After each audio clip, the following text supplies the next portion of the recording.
President Trump's announcement of universal tariffs on the whole world, including the European Union, is a major blow to the world economy.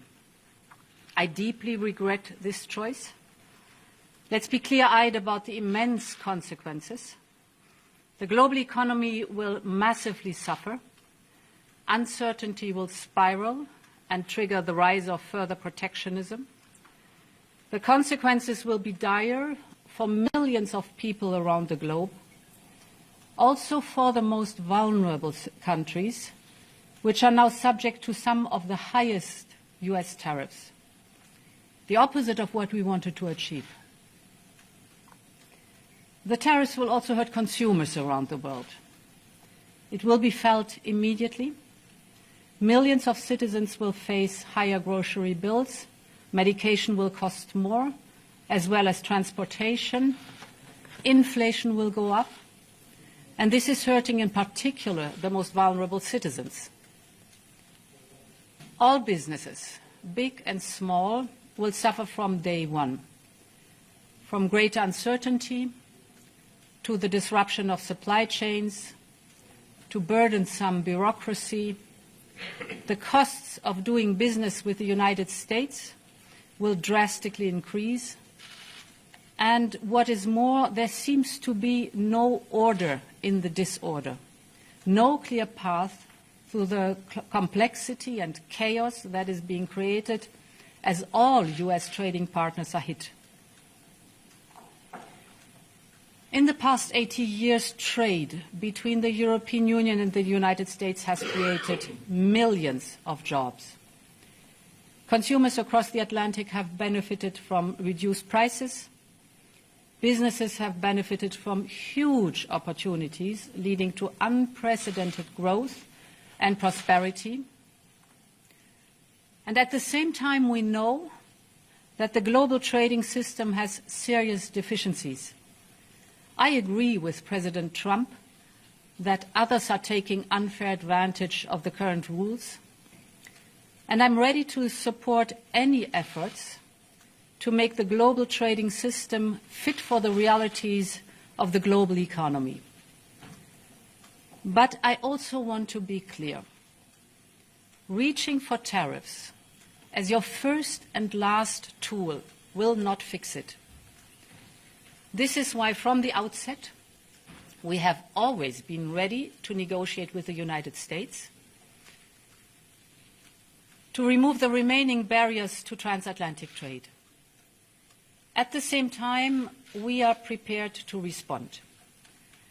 We are already finalizing the first package of countermeasures in response to tariffs on steel, and we're now preparing for further countermeasures to protect our interests and our businesses if negotiations fail.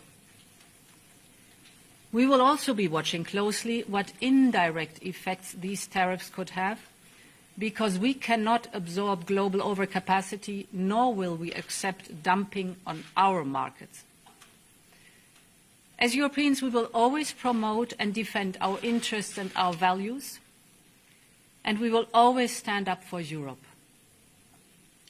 But there is an alternative path. It is not too late to address concerns through negotiations. This is why our Trade Commissioner, Maroš Šefčovič, is permanently engaged with his US counterparts. We will work towards reducing barriers, not raising them. I know that many of you feel let down by our oldest ally. Yes, we must brace for the impact that this will inevitably have. Europe has everything it needs to make it through the storm. We are in this together. If you take on one of us, you take on all of us. So we will stand together and stand up for each other. Our unity is our strength. Europe has the largest single market in the world, 450 million consumers. That is our safe harbor in tumultuous times. And Europe will stand at the side of those directly impacted. We have already announced new measures to support the steel and cars sectors. Last week, we limited the amount of steel that can be imported to Europe tariff-free. This will give more breathing space to these strategic industries. Now, we will also convene strategic dialogues with the steel, the automotive and the pharmaceutical sectors, and others will follow.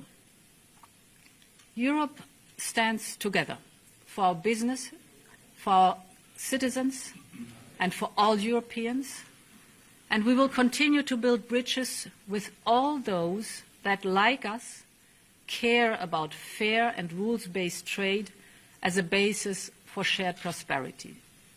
Thank you.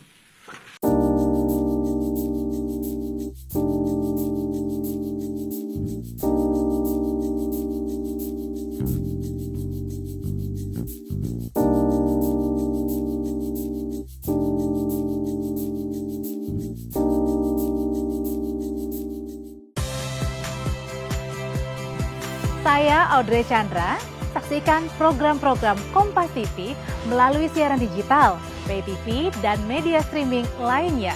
Kompas TV, independen, terpercaya.